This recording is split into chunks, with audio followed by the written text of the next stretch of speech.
সবাইকে স্বাগতম ও শুভেচ্ছা। আজকে ইঞ্জিনের প্রকারভেদ নিয়ে খুব সহজ ভাষায় উপস্থাপন করার চেষ্টা করব। তাহলে শুরু করা যাক। ইঞ্জিনকে মূলত দুইটা ভাগে ভাগ করা যেতে পারে। একটা হচ্ছে ইসি আর একটা হচ্ছে আইসি।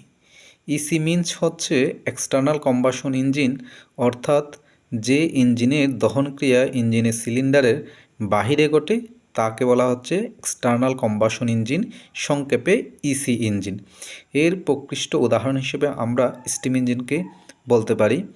আর আইসি ইঞ্জিন হচ্ছে ইন্টারনাল কম্বাশন ইঞ্জিন, অর্থাৎ যে ইঞ্জিনের দহনক্রিয়া ইঞ্জিনের সিলিন্ডারের ভিতরে ঘটে তাকে বলা হচ্ছে ইন্টারনাল কম্বাশন ইঞ্জিন বা অন্তর্দহন ইঞ্জিন। ইঞ্জিনকে আবার বিভিন্নভাবে ভাগ করা যেতে পারে। তার মধ্যে আমরা তিনভাবে ভাগ করার কথা আলোচনা করব। প্রথমে আলোচনা করব টাইপ অফ ফুয়েল ইউজড, 2 নম্বরে আলোচনা করব নাম্বার অফ স্ট্রোক, 3 নম্বরে আলোচনা করব টাইপ অফ ইগনিশন। তাহলে প্রথমটা নিয়ে আলোচনা করা যায়। টাইপ অফ ফুয়েল ইউজড অর্থাৎ কোন ফুয়েল দ্বারা ইঞ্জিনটা চালানো হয় বা ইঞ্জিনটা চলে তার উপর ভিত্তি করে ইঞ্জিনটাকে তিনটা ভাগে ভাগ করা হয়েছে। প্রথমে হচ্ছে পেট্রোল, অর্থাৎ যে ইঞ্জিন পেট্রোল দ্বারা চালিত হয় তাকে বলা হচ্ছে পেট্রোল ইঞ্জিন। 2 নম্বর হচ্ছে ডিজেল, অর্থাৎ যে ইঞ্জিন ডিজেল দ্বারা চালানো হচ্ছে তাকে বলা হচ্ছে ডিজেল ইঞ্জিন। 3 নম্বর হচ্ছে গ্যাস ইঞ্জিন, অর্থাৎ যে ইঞ্জিন গ্যাস দ্বারা চালানো হচ্ছে তাকে বলা হচ্ছে গ্যাস ইঞ্জিন। 2 নম্বর, এবার আমরা চলে আসি নাম্বার অফ স্ট্রোক ভেদে ইঞ্জিনকে কয়টা ভাগে ভাগ করা হয়েছে। নাম্বার অফ স্ট্রোক মিন্স অর্থাৎ কয়টা ঘাত সম্পন্ন করার মাধ্যমে ইঞ্জিনটা একবার শক্তি উৎপাদন করে তার ভেদে ইঞ্জিনকে দুইটা ভাগে ভাগ করা হয়েছে। একটা হচ্ছে 2 স্ট্রোক ইঞ্জিন, 2 নম্বরে হচ্ছে 4 স্ট্রোক ইঞ্জিন। 2 স্ট্রোক মিন্স যে ইঞ্জিনে দুইটা ঘাত সম্পন্ন করার মাধ্যমে একবার শক্তি উৎপাদন করে তাকে বলা হচ্ছে 2 স্ট্রোক ইঞ্জিন।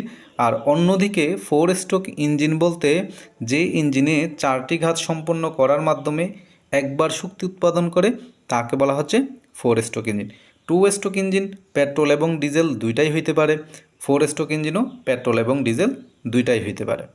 এইবারে চলে আসি আমরা ইগনিশন। টাইপ অফ ইগনিশন বলতে মূলত ইঞ্জিনের মধ্যে যে ফুয়েল বার্ন করানো হচ্ছে সেই ফুয়েলটা কী পদ্ধতিতে বার্ন করানো হচ্ছে তার উপর ভিত্তি করে ইঞ্জিনকে আবার দুইটা ভাগে ভাগ করা হয়েছে।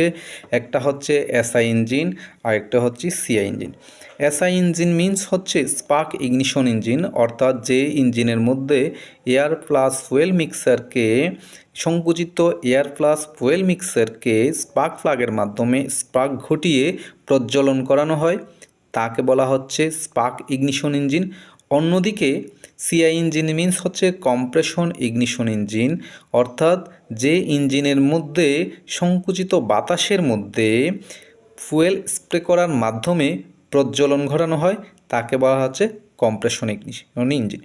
আর এসআই ইঞ্জিনের প্রকৃষ্ট উদাহরণ হচ্ছে পেট্রোল ইঞ্জিন।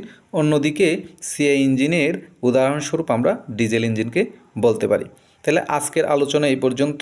সবার সুস্বাস্থ্য ও দীর্ঘায়ু কামনা করে আজকের মতো বিদায় নিচ্ছি। ধন্যবাদ সবাইকে।